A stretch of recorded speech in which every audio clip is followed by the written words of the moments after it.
Mikey, we had 95% of the game, but managed to lose it. Yeah, very, very disappointed. Obviously, as you said, we were the better team, I think, throughout the game, and one lapse in concentration has cost us the points, which we're really disappointed in. But I think we're left ruining missed chances today. We've created some fantastic chances in the first half, created some great chances in the second half as well. You know, I could go through them all day. You know, Dan Fitchett's one-on-one early on in the game. You got Chris Giles has had a couple of great chances from set pieces. Charlie Griffin at the end. Dan's broken through one-on-one twice in the second half and tried to square one and tried to square the next one. You know, I could go on all day, Alec. You know, the boys are just disappointed because we feel that we have outplayed our opponents today and come away with nothing, which is extremely frustrating. In fact, the other side of that, of course, is that in the first half Dover only had one chance on goal as well.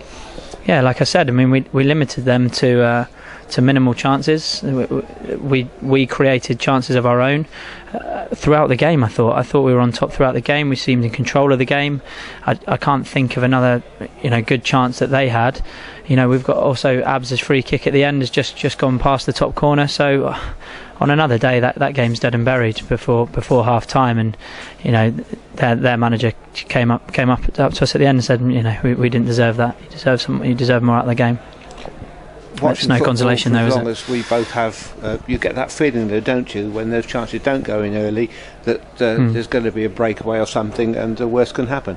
Yeah, sometimes you get the feeling it's not your day when you have such good chances and you don't take them. But you make your own luck, don't you? So we've got to dust ourselves off, and we've got to take the positives out of the game, which is that we did outplay one of the top teams in the league for the majority of the game. We did create chances, and on another day we take those chances, we go on to win the game comfortably, in my opinion.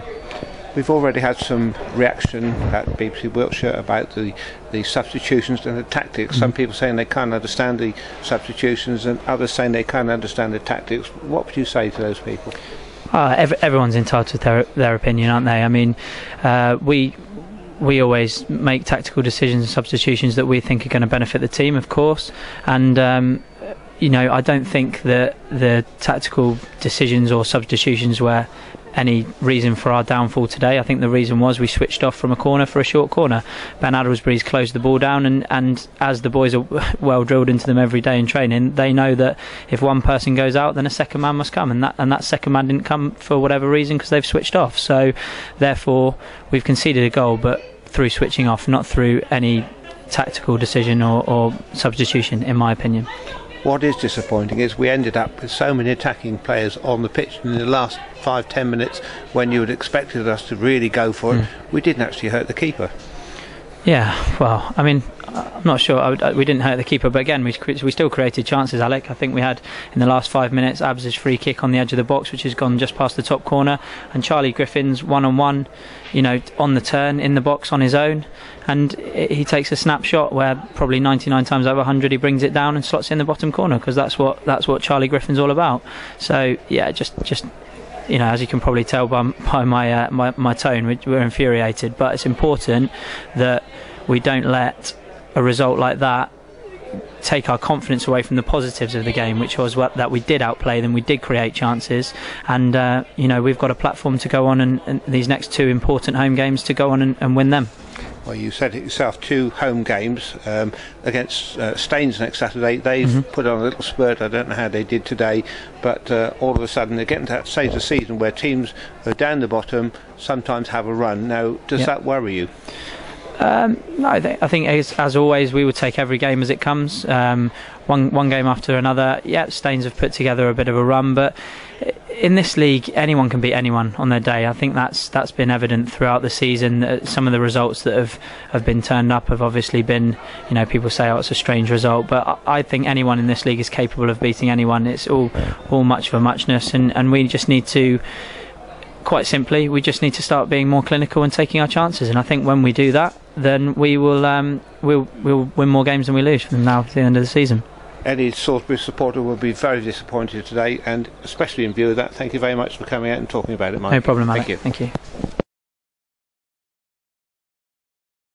Ugo, first chance to speak to you since you arrived here. Welcome to Salisbury Football Club. Cheers. In my opinion, you've had 2 very good starts here. How do you like it?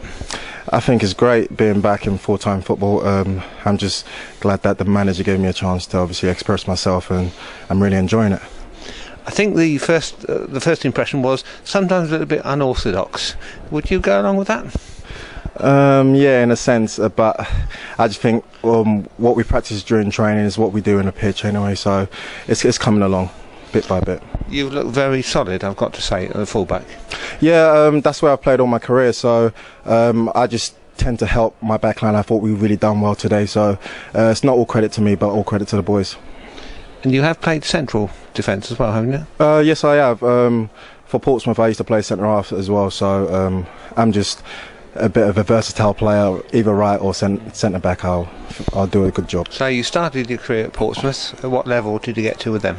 I actually started my career at Rushden and Diamonds, and then I moved on to Portsmouth. I got quite a few reserve team games under my belt there as obviously a pro contract. So it was a good feeling being up there. But now obviously I'm striving to get back to where I was. Little spell at Havant as well, Havant Waterlooville? Yeah, I had a spell last season, just a couple of games just to get my legs ticking over again, and just really using that as a base just to kick on again. And then you came to us from Bishop Stortford, wasn't it? Yes, it was, yeah. I left Bromley just mid-season, and then I spoke to the manager down at Bishop Stortford, and he gave me a few games down there, obviously just to get my legs going again, and then I've come down there and hopefully I can do as well as I can down there. I was going to say, how did we get to know you? Pardon? How did we get to know you at Salisbury? I just rang the manager, and he told me to come down and obviously show him what potential I've got, and then I came down, and by God's grace I've shown quite a good impact in the last 2 games. You're certainly a popular player amongst the fans here, and never more so than today, I don't think, when you got man of the match. Congratulations. Thank you very much. As I said, it's not all credit to me, it's all credit to the boys out there. We've put a good shift in, and unfortunately we didn't get the 3 points, but we'll keep our heads up, and then we'll strive next week. There's always next week and the week after and the week after that, isn't there? Yes, that's the good thing about football now.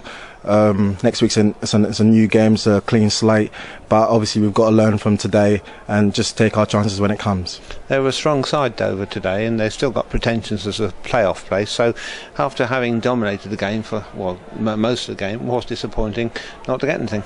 Yeah, I think that's all credit to us, because we kept them quiet for say 85 minutes, so the couple of chances they had, and obviously that's how football is sometimes. You get 10 chances, you don't score, they get 1, they score, so we just have to keep our head up and strive for next week. I'll take that going our way next week if you like. Yeah, that's perfectly fine with me. Okay, thanks very much for coming out. Thank you very much.